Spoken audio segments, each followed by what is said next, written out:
Good morning. Welcome to Mission Control Houston. This is the International Space Station Flight Control Room, where there's a NASA team on duty around the clock, coordinating ground efforts worldwide to support operations on board the station and assist the astronauts and cosmonauts with their activities. For the Expedition 55 crew members this week, those activities have focused on scientific research, including some time spent on experiments that take advantage of the absence of gravity in this environment to learn more about fluid physics, and others for which the crew members themselves serve as the test subjects.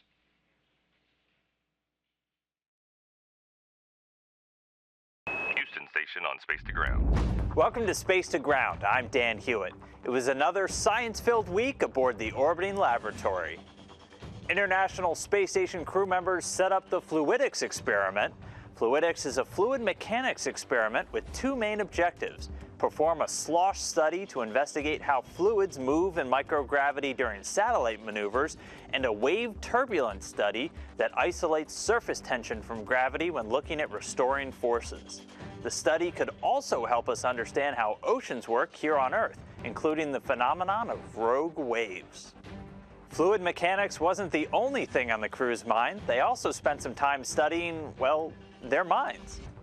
Expedition 55 flight engineers Scott Tingle and Norishige Kanai set up hardware for the neuromapping experiment, performing the tests both strapped in and floating free.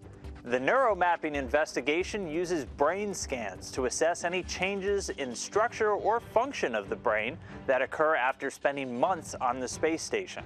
The investigation measures just how long it takes for the brain and body to recover from possible changes.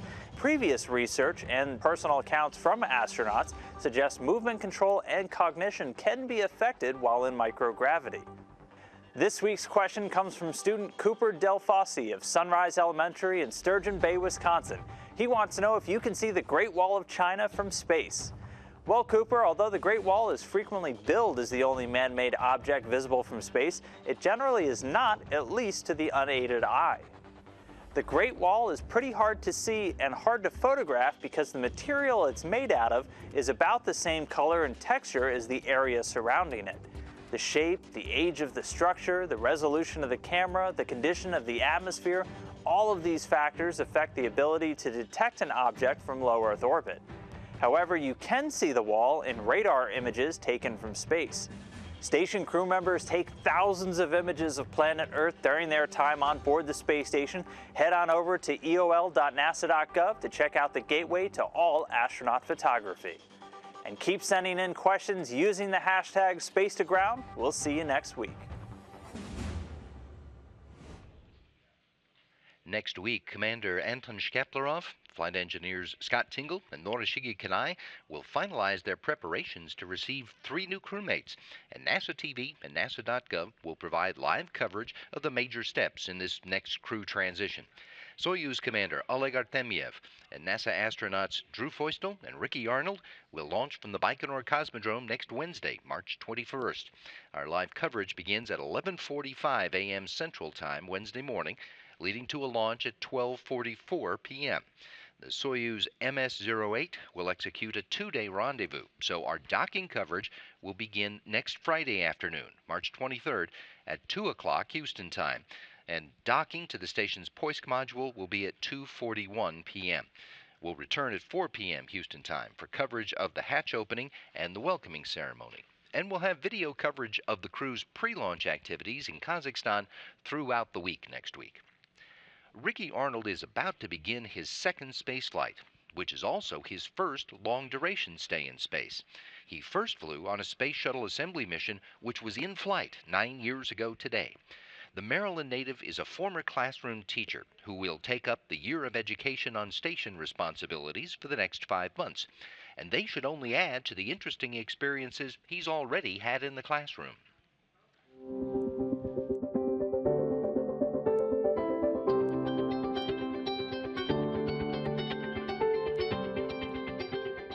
I graduated from college and was working at the United States Naval Academy in the oceanography department, and that's when I first considered becoming a teacher.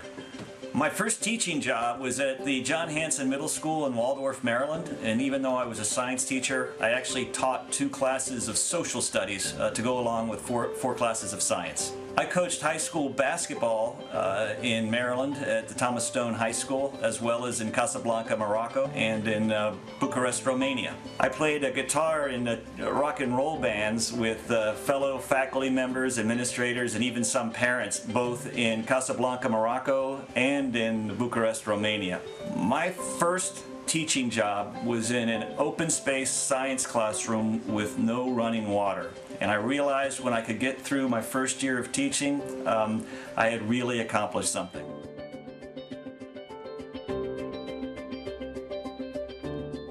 In a few minutes, we'll have a look at 5 things you didn't know about astronaut Drew Feustel. One ongoing aspect of Ricky Arnold's mission on the International Space Station will be continuing the Year of Education on Station activities, which are designed to help teachers and students get the most out of learning about science, technology, engineering, and math. During this time, the various crew members have produced demonstration videos to help explain scientific concepts. In this new installment, Mark Vandehei takes on the topic of Newton's third law of motion.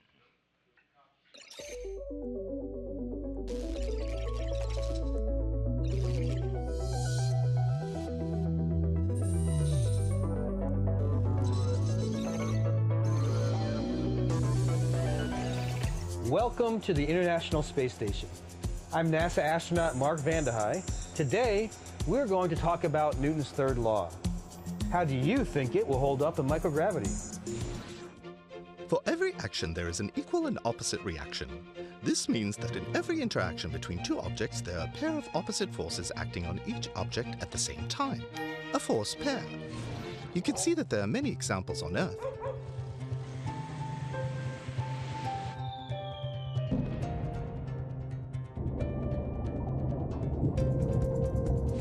In space, thrusters expel one way and the vehicle is steered in the opposite way. Hello again. More basketball stunts that I can't do on the ground, at least not while getting this much hang time. All right, back to serious business. Got a basketball right here. It's going to be object 1. I'm the second object. If object 2, myself, applies a force to object 1, then that same force will be applied according to Newton's third law by object 1 onto object 2. However, there's a big disparity in the mass. Object 1 is a very light mass object. Object 2, myself, is a larger mass object. So I'm going to try to make myself about the same shape as this ball. See how that works for us. And I'm going to apply that force. You saw that force applied to the ball made it accelerate quite a bit. It really didn't accelerate me much at all. Newton's third law again, but this time we're going to use 2 similarly massed objects. Joe and I have about the same mass, so Joe, get into a ball. I'll do the same. I'm going to face you this way so that I don't throw you into something you can't see. Now I'm going to get into a ball behind Joe, and I'm going to apply a force to him.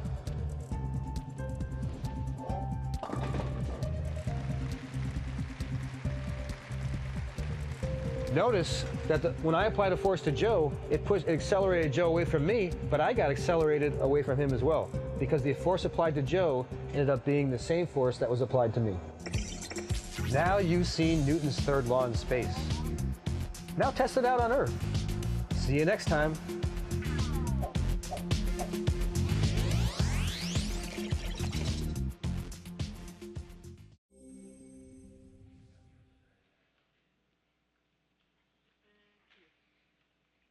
Using data from experiments on the International Space Station, NASA is working with scientists around the world to build an open database of biological molecules.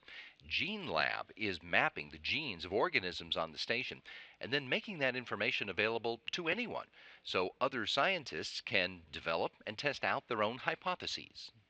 With GeneLab, once the data is made available to us, it's posted on the world and it's available to anybody, anywhere.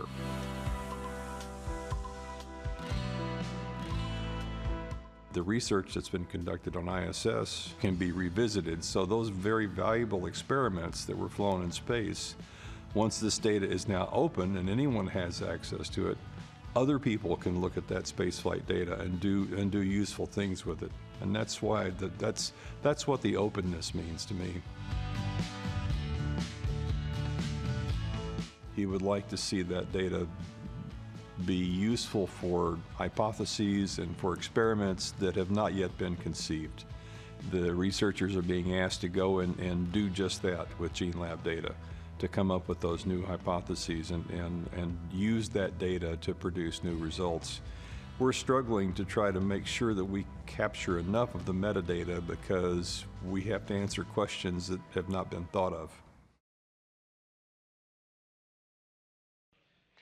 In addition to the biological research on the agenda, scientists are using the International Space Station to learn more about the physical sciences. For example, researchers behind a number of experiments on the science of combustion hope they can uncover ways to burn fuels so that the process produces less pollution.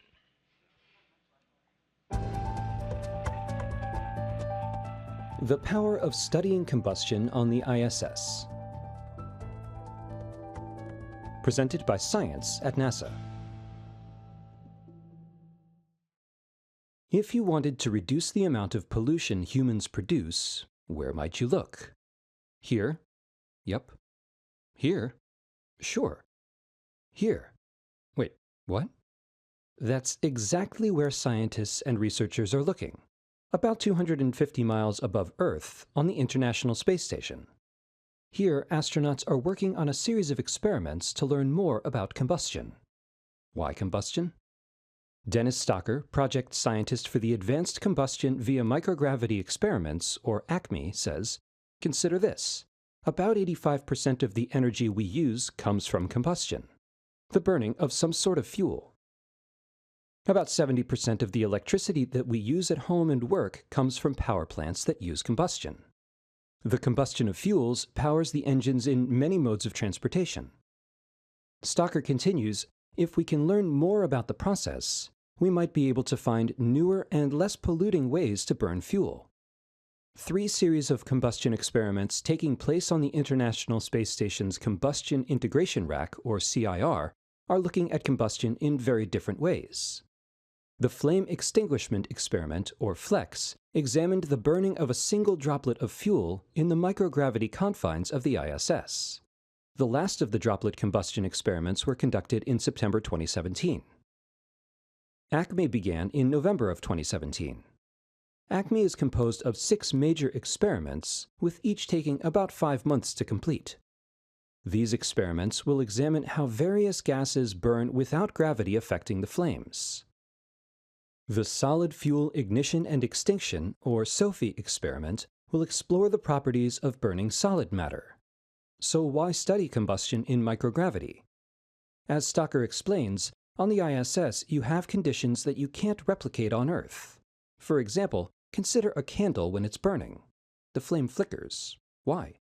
Hot gases from the flame rise, while cooler, denser air is pulled to the bottom of the flame. This flow occurs at high speeds, resulting in turbulence and instability.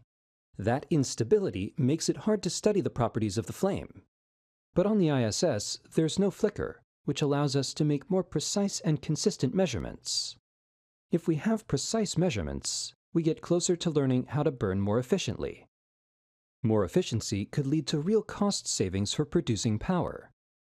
The research could also lead to reducing the production of soot and other pollutants. Combustion experiments conducted in space have contributed to practical applications on Earth, especially in the field of fire safety. A new type of fire extinguisher is just one example. And as Stocker notes, I think we're in for a few more surprises as a result of these microgravity experiments. That's because, not surprisingly, Stocker knew where to look for answers to reducing the amount of global pollution. He looked up. For more from the International Space Station, go to www.nasa.gov/station. If you're burning to learn more about other hot science topics, visit science.nasa.gov.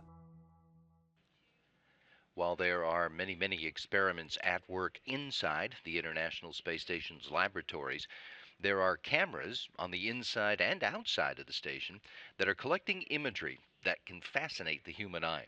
For example, Here's some 4K video that was shot in August of 2016 as the station traveled nearly 1,000 miles, taking in views from the western coast of France all the way to the Balkan Peninsula.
International Space Station crew members spend more than 2 years preparing for an individual mission.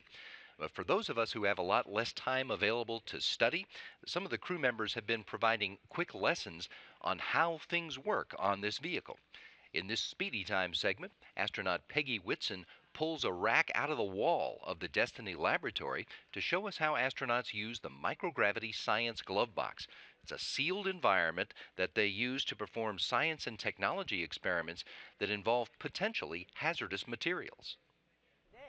We wanted to talk to you about Microgravity Science's glove box. We do all kinds of experiments in here. I've grown tissue culture cells. I've looked at how air and fluids separate. I've grown superconductor crystals in here, and they got up to over 700 degrees Fahrenheit. So this environment was to protect us from what was happening inside the experiment. Now I'm growing cells, and they have to be grown in a sterile environment. So now I'm protecting the cells from me by having them inside this environment. So it's very flexible, and we can change out all the experiments by opening up this big door on the front. Then once we've got the experiment set up inside, you can access from the sides, or we have this little airlock down here that if you wanted to, you could access from here as well. It's kind of like a transformer. At the end of the day, when you're done working with it, you just push it back into the rack. There we go, and it fits right in very nicely within the rack volume. The other thing that goes along with this, or is attached to this, is a microscope. We have a fantastic microscope with capability to send the videos and pictures down to the ground. The ground's been looking at the structures that are forming differently here in zero gravity. That's why they're doing the research here, is to see what new they can discover. So very cool science, very cool piece of hardware. Microgravity Science's glove box. The International Space Station is all about the science, such as experiments done inside the microgravity science glove box. It is also all about the supporting of future exploration and promoting international cooperation. And it is a key element in NASA's effort to promote the commercialization of spaceflight and space research. As a